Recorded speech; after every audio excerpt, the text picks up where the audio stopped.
No way! Netflix denies Meg asks to remove disrespectful Queen scene from mockumentary for royal back chance.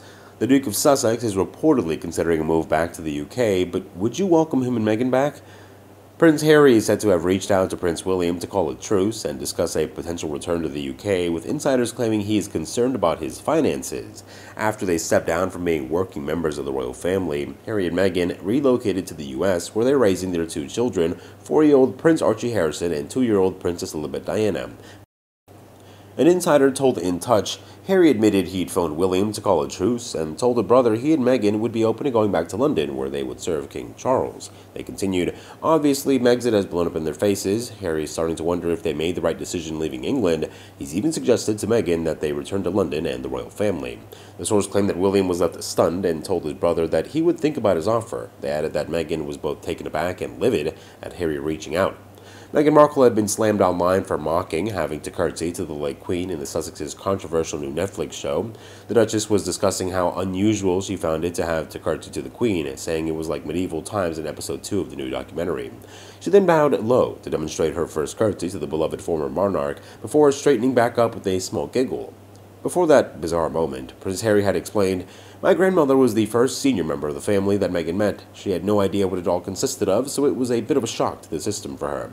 How do you explain that to people? How do you explain that you bow to your grandmother and that you will need to curtsy, especially to an American? It's weird. Meghan added, there wasn't like some big moment of, oh, now you're going to meet my grandmother. I didn't know I was going to meet her until moments before. The couple revealed that she had first met the Queen at the Royal Lodge in 2016, shortly after they met. Prince Harry said he had reminded a stunned Meghan in the car on the way there that she would have to curtsy to his grandmother, given that she was the sitting monarch. Describing the experience, the Duchess recalled, now I'm starting to realize that this is a big deal. I mean, Americans will understand this. We have medieval times, dinner and tournament. It was like that. At that point, she demonstrated the exaggerated curtsy and seemed to chuckle at the ridiculousness of it all.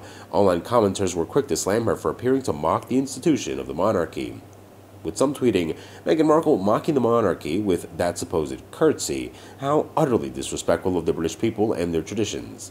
Another seethed, Meghan Markle mocks the respect of a curtsy for a beloved queen, mocks the traditions of the monarchy and the UK, and finds herself adorable while doing it.